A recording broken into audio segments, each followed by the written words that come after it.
Hello, everyone. This is Kirsten again at Pointe Publishing, coming to you with a new author. We haven't done this in a while, but Regina Noel Downing is our newest author. She has some children's books coming out. Well, I'm not going to tell you everything. I'm going to let her tell you everything, but she's got all sorts of interesting things that go into these books, and we're going to get going here. Now, if you've been watching any of our past episodes with our interviews with our authors, well, all of our people, you know that these are scripted reality shows because, well, they already know the answers because they picked out the questions. So we make it pretty easy. But anyway, we're going to get going with Regina Noel Downing right now. Regina, do you want to say hi to everyone? Hi, everyone. I'm super excited to be here with you all. It's been quite the adventure, and I can't wait to see where all of this goes. I will add to everyone, Regina got a hold of us probably by the end of December. I mean, it was literally like December 30th, maybe. And yeah, she made the decision for January 1st to start off a new year with a bang. And I don't think you realized how fast things started going because it's only been about a week. Well, 10 days, 11 days. And I think you've been kind of surprised at how fast you were just kind of thrown into the mix and off we go. It was really fast, but I'm excited about that because the timing, I mean, when you're searching for a publisher, well, that is the battle right there. And they've got their schedules for when things are happening. And because of COVID, a lot of companies are not even looking at new manuscripts right now. And my illustrator and I decided that we needed this book out now. So we were hoping to get going now, but then when we got into it, we were like, oh, this is happening like now. Mm-hmm. So it's been a whirlwind, but also exciting because once you get the momentum and everybody's on your side and everybody's working and they kind of see your goal, it's really exciting. And it's been just a great experience for us to have a team that has been like cheering us on and being real about what needs to happen and when it needs to happen. And, sometimes people get caught up in niceties, but niceties don't always get the job done. And we are in the business of having an impact on people. And when that's the case, we don't always have time for niceties. So I'm not saying they're not nice, but I mean, they're wonderful. They've also been authentic about what needs to happen and how we can make our work better to suit our audience. And that's been really great. Well, I will commend you especially, because I know I sent you out that big homework list of here's everything that needs to be done and everything. And you have been on the ball. Thank you, because that makes my world a lot easier because so many things fly in one ear and out the other. And if it doesn't happen now, so thank you. A public thank you to Regina for being on top of her homework. So, okay. I've always been a good student. Yes, you are. You're an awesome student. Okay, so first we'll get on with the, okay, that was the prelude to our interview. So now we're going to start knowing about Regina. Okay, first of all, tell us about yourself. Well, I am a private music instructor out of my home. I built my music studio raising my babies. Mm-hmm. So I can remember at first I didn't have a piano. So I would travel to people's homes with the baby in tow and then a baby in my belly. And then I remember teaching in people's homes, nursing one baby, and one baby would be running around. And now today I'm in my studio right now. I'm actually sitting at my piano. And it's the studio that my husband built me. And so it's right off of the house. It has its own entrance, but I teach private piano, voice, and ukulele. And I have students all over the nation, and I have a couple of international students. I really, really love what I do. And I especially love performing. So whenever we have a studio recital, I always It's tradition. I always do one piece. And, you know, we've had a couple of singing groups, little girl singing groups and things like that have been fun. And, you know, there's other things I'm into. I'm also a certified health coach. I really like health and nutrition and exercise and things like that. Yeah, so I've got my hands in a bunch of different things. But the studio is where I spend most of my time. And then writing actually kind of grew from that. So. All right. Well, we will learn more about that in the further down questions, because you're going to tell everyone. But what are your hobbies? And how did you get into ukulele? Because I love to do that. Okay. Well, ukulele is super fun. So my hobbies are, I am a true gym rat. I love exercise. And that started in college, my freshman year. And I stuck with it because I found that it helped everything. It started as a way to lose, you know, the freshman 15. And then I learned I got so much more out of it. It really helped me mentally. And I've, you know, like all of us, I've been through my share of hard times, and exercise ended up being my go-to in hard times. And so I've adopted that lifestyle. So I love it. I exercise every day. I lift weights and I do, you know, stationary bike and anything exercise. So yeah, that's my jam. I'm kind of a dork. I also love cooking with my family, or for my family, and baking with my kids. They don't always like baking with me, but I like baking. Do you let them lick the spoon? Do they at least get to lick the spoon? Sometimes it's just me. So baking, and then you know, the mom things around the house. I'm in all honesty, I'm not the most exciting person. I like achievements. I like education. I like learning, and I like helping people. And I'm truthfully much happier working, you know, and then like going out and partying. So I'm kind of boring like that. I do like fashion, and my daughter and I like to play with clothes and hair and makeup and all that. Okay. Well, and how did you get into the ukulele thing though? Oh, yeah. So my kids, a few years ago, my son really wanted a ukulele for Christmas. And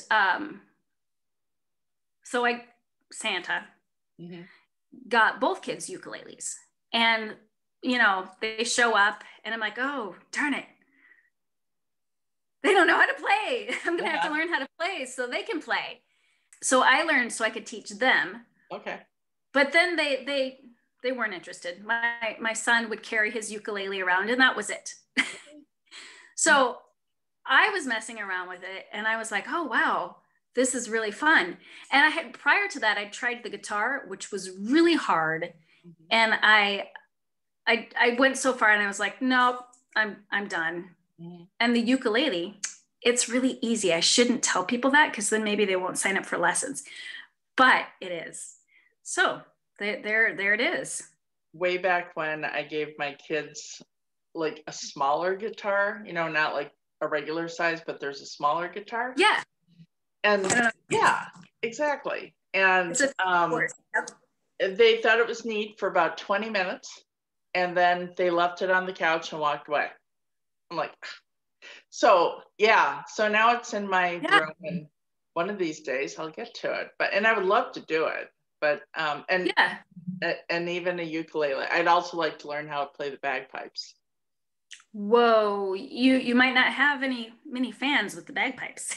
That's okay. I don't have a lot of fans right now, so we're good. The neighbors will enjoy it, I'm sure. Enjoy. Yeah, enjoy. All right. So when you're not writing, how do you spend your time? Well, it's hectic around here. So with the pandemic, we've decided to homeschool the kids. Where do I even begin?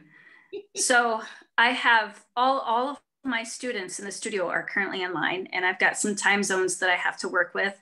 I have students in California, Florida, Africa, several in the Midwest. So there's lots of time zones happening.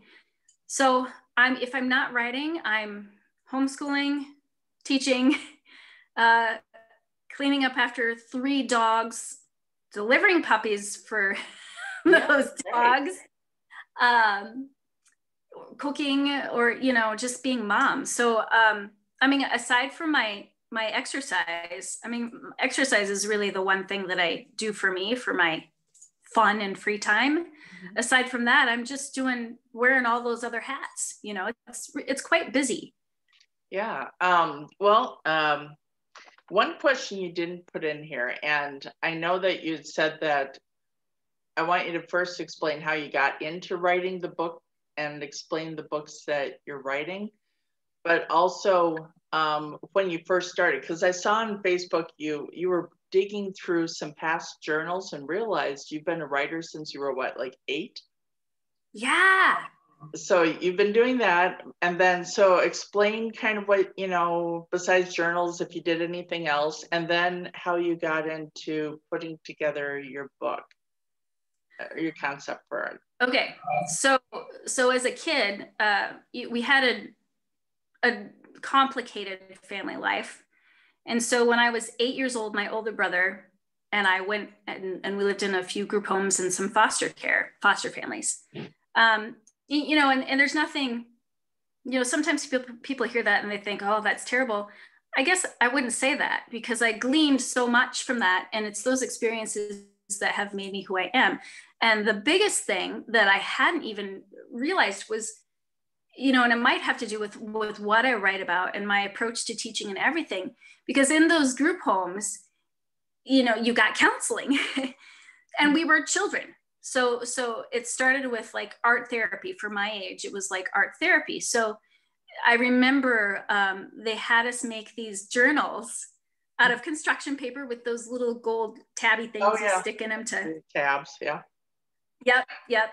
And you know, since I was just a peanut, it was drawing. So we would draw about our feelings, you know, and they encouraged us all of the time to draw about our feelings. Right. And that's really how it started. And when, you know, a year or so later, when I came back home, I just kept up with that. And then I was writing. So I kept a journal, like essentially from the time I was 8 all the way to now. Mm-hmm. And the frequency of my writing, you know, when my babes were babes, it wasn't that often. Yeah. But it's at least once a month, I would say. And most recently, I've been doing it more because there's just so much to gain from the act of journaling. And, you know, writing about what you're grateful for, writing about the things that upset you, writing about things you want to remember. I mean, all of that is just so invaluable for who we are as people and how we travel through this messy thing called life. Mm-hmm.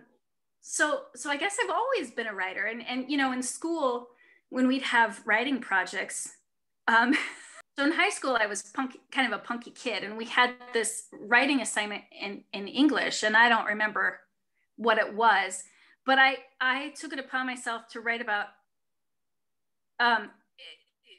if you sprinkle when you tinkle, be a sweetie and wipe the CD. So I wrote this whole, I don't know how many pages it was, about how people should really be good about cleaning up after themselves in the bathroom.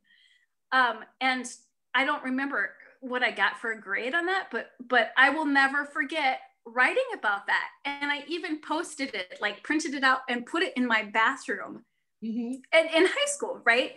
So I've always written kind of like that, you know, never really tried to like write a book or anything, just, you know, things like that. And letters to my grandma would always write me every week, and I'd write her back.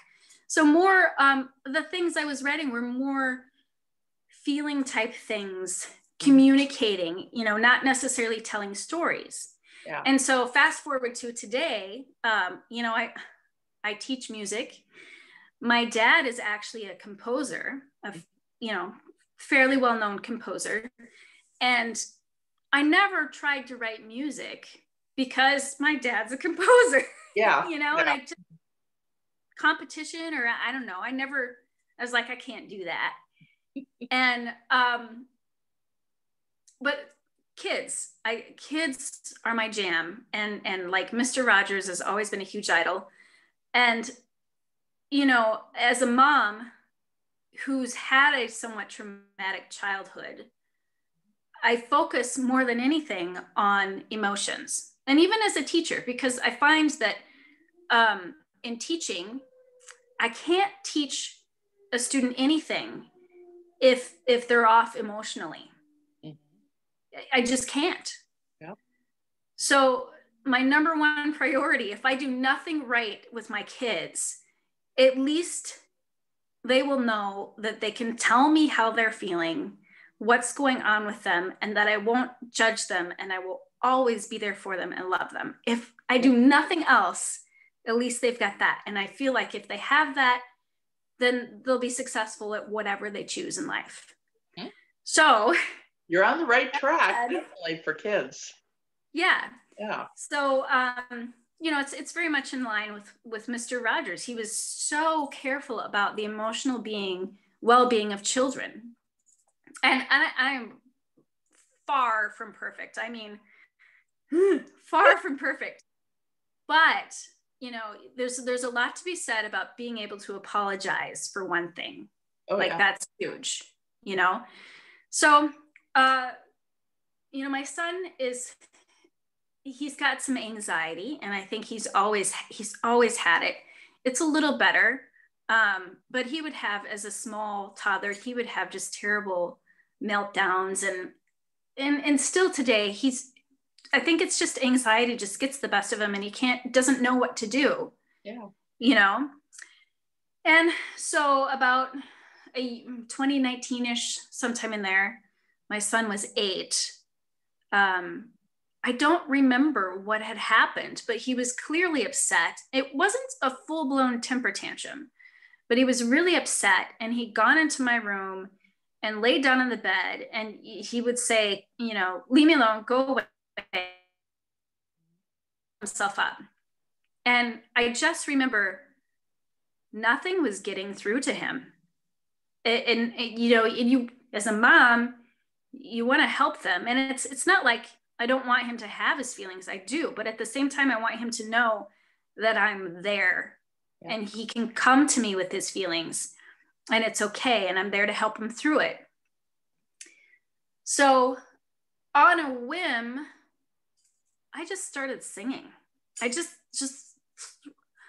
threw some words out there, just picked a random melody, and I started singing. And I crawled up on the bed with him, and I kept singing. And he eventually came around, and it was words about, you know, if you're feeling blue and you don't know what to do, you know, I'll be here. I've got something that'll help you. Mm-hmm. And then he was laughing, and I was tickling him. He was laughing, and then we were hugging. And then by the end of it all, he was kind of singing it too. Mm-hmm. And the next morning, both kids were getting ready for school, singing the same song.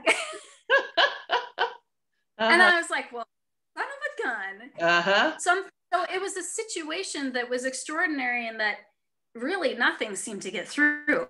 And all of a sudden, there's just a silly little ditty, mm-hmm. you know, and I didn't immediately go in and hug him or touch him. I kind of let him come to me, but I was there. Yeah. And I was, you know, singing this, and there's so much to be said about songs, about music, and your presence, and then touch, right? But you kind of have to have it in a certain order, because when a kid's upset, you can't just touch them right away. No. Right? Mm-hmm.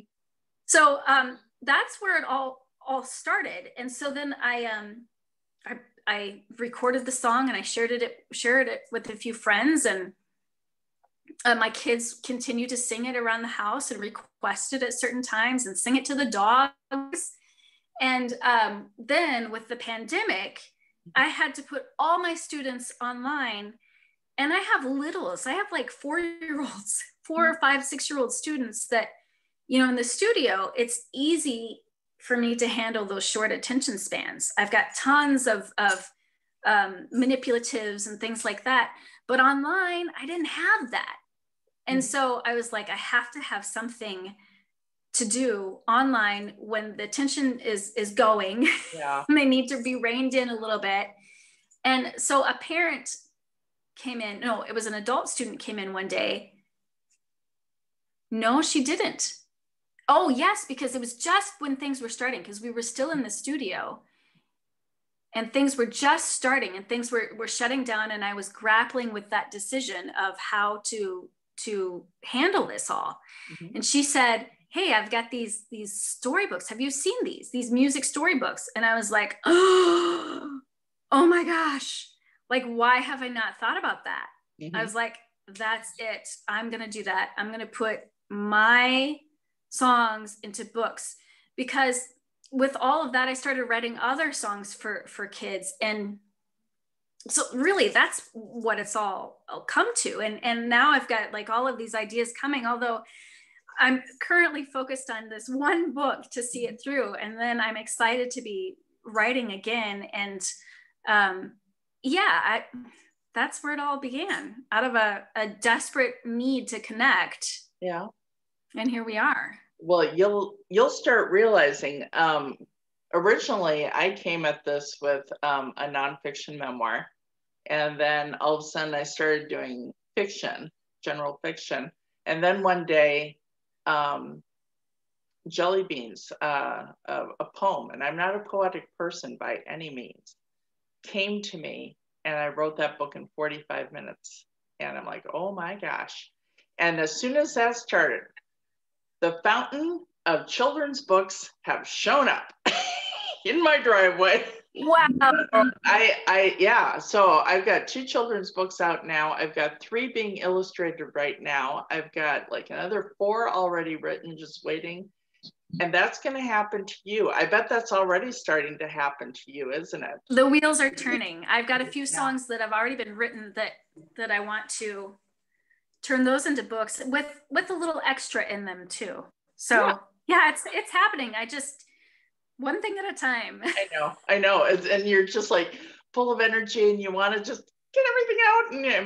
Yes. But so no, I know where you're at, and it's really exciting. I'm glad that you found us because of Joanne, right? With Decora? Yeah. Okay. Yeah. One of our other authors, Joanne Stevenson, you guys all know her, and her book is actually, it should be on my doorstep like tomorrow or Wednesday. This is so exciting, which means it'll show up in Decora by the end of the week. And nice. And so then it'll be so exciting, because then we can have 2 authors in Decora, and it just can turn into book craziness out there. But yeah, we've already connected about the possibility of doing book fairs together. So marvelous. So I still actually have to get you all the emails up to date. There are more emails from me coming. Oh my gosh. I know. Okay. As long as you don't mind me calling you all the time. No, that's fine. It'll bring you up to date on everything. But okay. All right. Next question. Favorite authors? Ooh. Okay. Laura Ingalls Wilder. Mm-hmm. I always, she wrote more than just the Little House on the Prairie books. Mm-hmm. She wrote these. I can't remember exactly what they're called, but they're like women's books. Oh, what were they called? There's 3 of them, like a little series, like on sort of how to conduct yourself as a woman or something like that. And, you got to think it was way back then. So it was things like presenting yourself as being neat and tidy all of the time, and, dab a little rouge on, things like that. I always really liked her stuff. Mm-hmm. And, I also like Barry Neil Kaufman, he is I don't even know what to call him. He writes about something called the option method. So he's into the self-help type stuff. And the option method has really been huge in my life. It's basically the notion of to love is to be happy with, right? So if you can just accept people and things for what it is, and choose to be happy even if it's not what you want. It just transforms your life, and you can still work towards the other things too. Yep. So I really like him. And then of course Fred Rogers. You know, he didn't just do TV shows, he actually wrote quite a few books. And yeah, so of course Fred Rogers. And then of course that leads me into the one person you'd love to meet.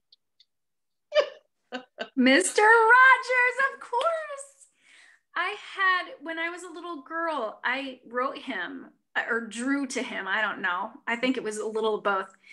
And he actually wrote me back. He sent me an autographed picture of him and the whole crew. I can't find those now. I'm hoping they're, you know, amongst all my parents' belongings somewhere. But gosh, such a sad thing to have him go when he did.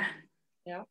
Well, I think that would be, if you could have dinner with Mr. Rogers, who else would, give me two other people you'd have at the table, or like two other authors. What would it be the three authors around the table? Yeah, maybe. Yeah. I'd not thought of that. It'd be an very Neil Kaufman for sure, because you know, he's into the world of emotions, you know, and more so for adults, and Fred is more so for children. But the combination together is like, you know, as adults are just big kids. You know, all the problems that we have as an adult, it's you really got to just nurture the child within, truly. Like if you yourself can dig in and address that little child in that moment, you'll be far more effective moving forward. So having the combination would be really, really exciting, I think. And Laura, I don't know, she might just be a punky additive, you know. She's punky. She's not I mean, she writes about wearing rouge and things like that, but she's like a pioneer woman, you know. She knows how to get in and do the work, and yeah, I think she's fairly punky. Maybe she would pose the questions and the other two would come at it with different, you know, from the adult version and the children version. And then you could just sit there and take copious notes. Yeah, right. Totally. I could see that. Yeah. Well, you should get those three on the phone. Anyway. All right. So, well, we did the story behind the latest book. Is there more that you would like to add, or? I kind of went out of order there. That's okay. Yeah. Well, I think the thing about the book that is really important to get is that it's really designed to be a tool for parents and caregivers when you aren't able to connect with your littles. I mean, it's like the ultimate tool book, guidebook, right? When nothing else is working. Because I don't know about y'all, but when my kids are upset and hot and bothered, I can easily lose my cool and lose my wits, you know, because like I've tried everything and it's like so much. So this sort of bypasses all of that, and it gives you some concise things that you can do to help make that connection. So, you know, even when we think that our kids don't want to be connected, yeah, they do. They really do. Just think about yourself. When things aren't working for you, you know, a lot of times adults might go off and hide. But when you think about it, that's not really what you want. Yeah. You really want to be connected. And so that's what this book does, is it gives you an easy way to be connected. Not to give things away, but it's pretty exciting. Okay, so it's not to give things away. But do you want to explain to people how the book is laid out? What's in the book? There's music in the book. Yes. Yes. There's music in the book. So you have multiple avenues to connect, like all of them right there at your fingertips. You have beautiful illustrations. My illustrator, Matthew Havron, is like amazing. He's huge in our little town, and his images are just so touching. So you've got those, and you've got, it's a song the whole way through. So you can read it like a story, or you can read it like a song. Children especially love songs. I mean, think about Mr. Rogers.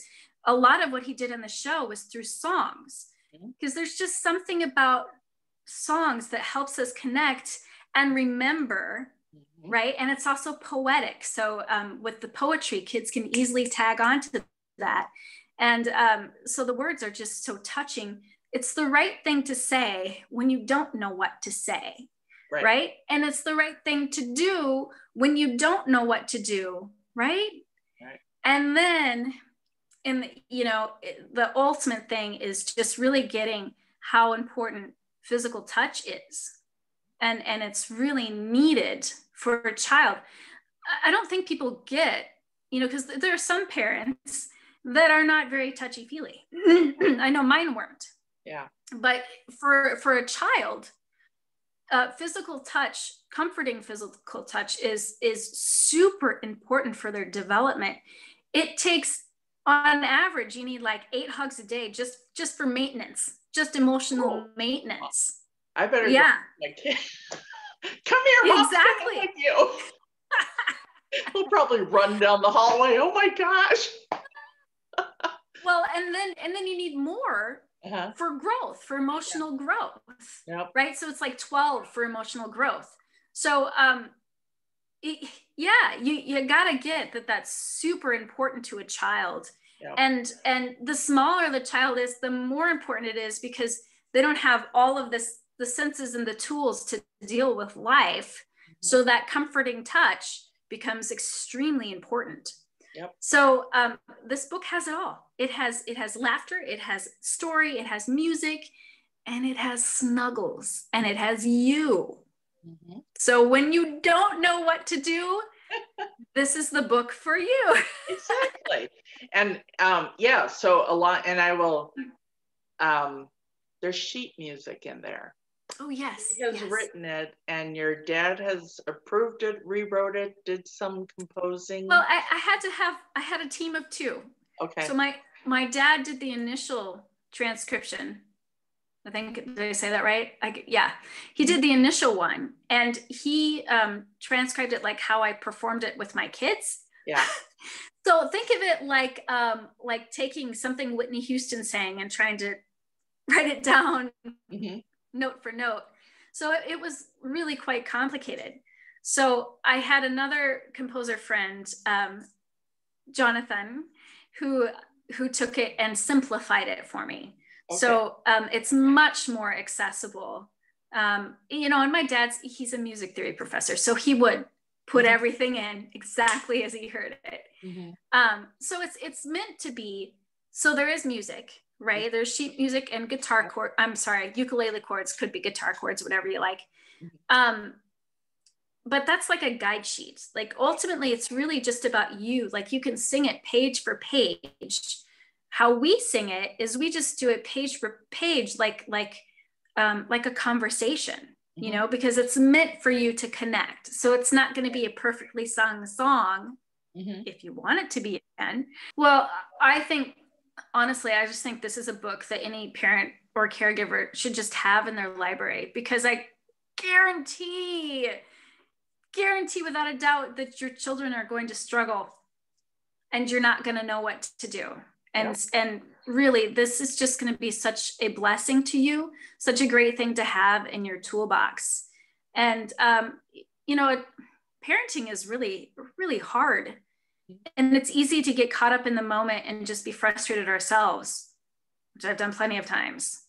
So I wish I would have had something like this when my babes were babes. Yeah. Now I sort of saved myself because I got early on that I was going to have to apologize a lot. I'm so sorry. Yes, for just losing my cool, right? So that's great. You should always be able to apologize. But, something that that just will help you connect without having to go through all the frustration is really just going to be invaluable. And you know what? It's gonna bring you closer with your kids. So that's why I think you should read it and have it in your library.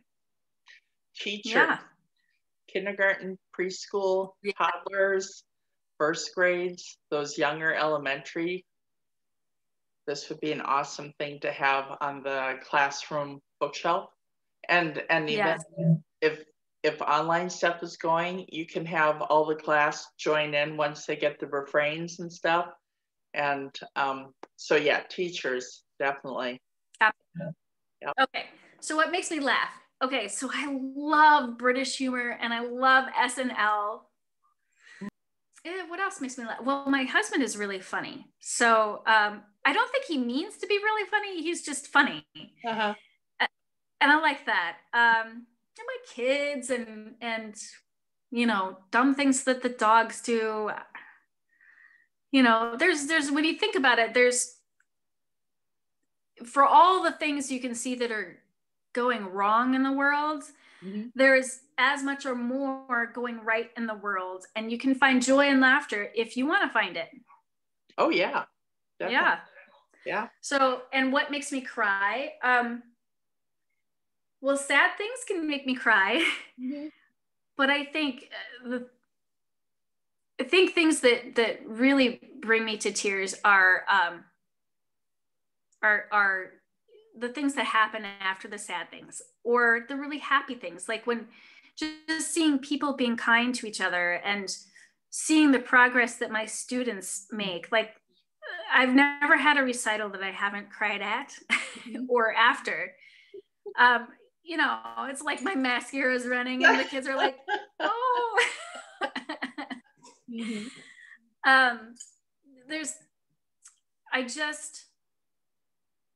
Just seeing my students progress, seeing my kids grow, seeing people be kind, those things will just, like, I'm done. Like, I'm like a baby. The Hallmark commercial. Yeah. Yes. Yep. Yeah, I understand. All right, so those are all the questions that you gave me to ask. Are there any other things that you would like to add that you can think of? I can't think of anything specific unless you've got something hanging on in there.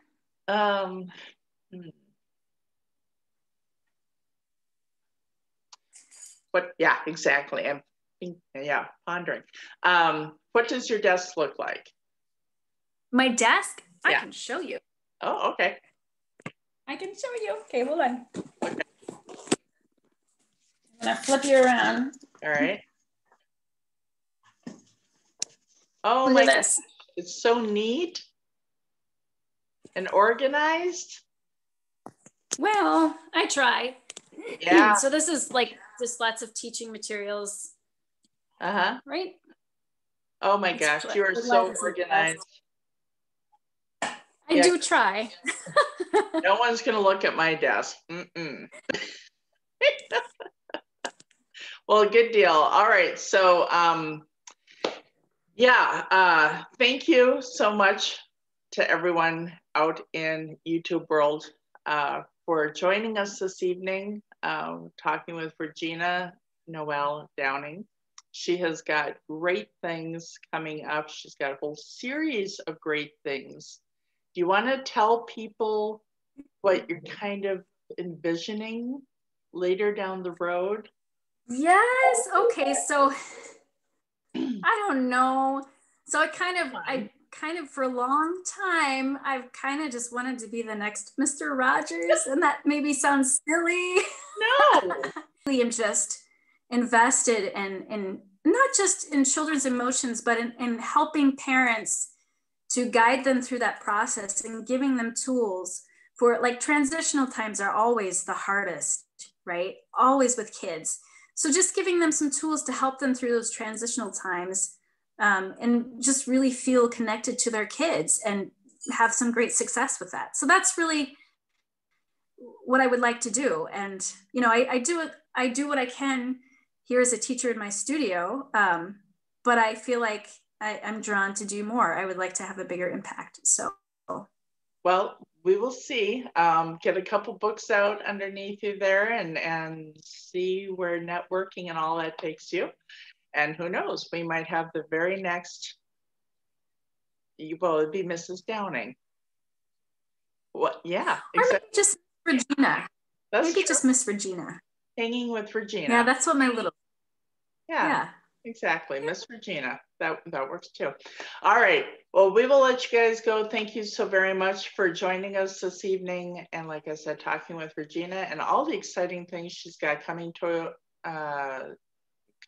fruition here over the next 2021 is going to be pretty exciting. And I think for the following years as well. And then who knows, maybe like 2028, you can watch Miss Regina on PBS. And that would be awesome, wouldn't it? Anyway, have a wonderful day in your neighborhood. And I always say that too. And I think of Mr. Rogers, but it's just something I always say. But yeah, have a wonderful day in your neighborhood. And we will be back with another interview, actually with our, our audiobooks person, Lisa. She is from Kentucky. And I have to get her to get on here. One of these days, she's going to put it in her calendar and we will come with all that information. So thank you so very much. We'll talk to you later. Have a good one. Bye.